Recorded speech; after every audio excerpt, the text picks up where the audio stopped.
Hi guys, welcome back to my channel. This is your girl Kanisha B, and if you're new, welcome fam. So today we're gonna be talking about starting new relationships, starting a new relationship.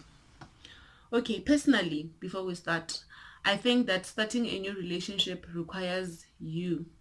And when I mean you in your entirety and you in your authenticity. You know, the kind of relationship that you have with yourself. Do you love yourself? I mean, the answer to this question is going to be a yes.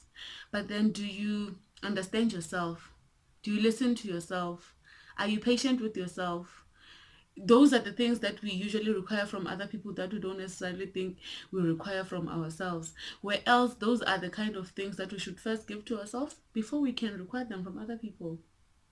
Another thing is to be true to who you are and what you really want.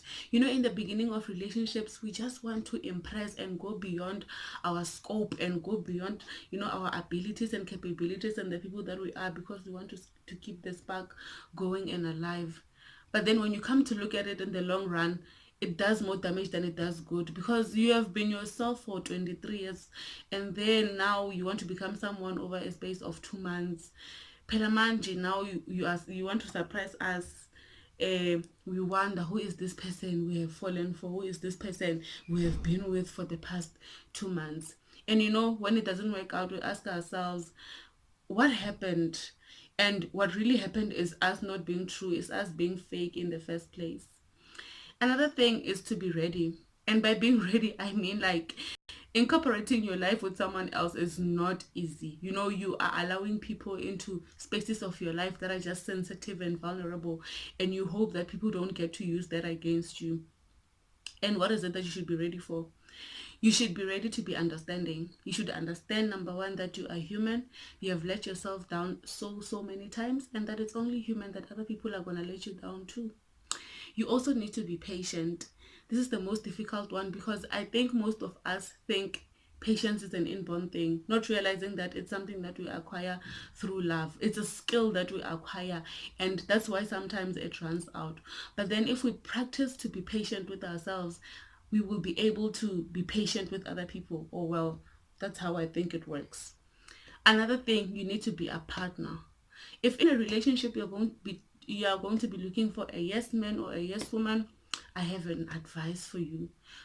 Go start a company, get employees that are like will have no choice but to say yes or ask how high each time when you want to say jump. Because really it's a relationship, it's an association, it's a link. You know, we're trying to fit puzzles here, and literally when you try to mix puzzles, we never get the picture. One last thing that I want to talk about, because I don't want this video to be too long, is to be forgiving. You know, our generation tends to think that forgiveness is equals to foolishness. Actually, forgiveness does not equal foolishness, and will never be equal to foolishness or anything along those lines. Forgiveness simply means that you realize that there's a fault that needs to be excused, but they're not necessarily enabling the fault to be, repeated time and over again, because you are simply a forgiving person. But then, it frees your soul. It removes the resentment from your soul, and you're just able to move on with your life, and you get on with your life because you are just able to forgive yourself. Therefore, you are able to forgive others. Even the Bible motivates us, and encourages us that, what, we must forgive as much as we can. And that is it from me, your girl Kanisha B, and from me to you, love and light. Good night.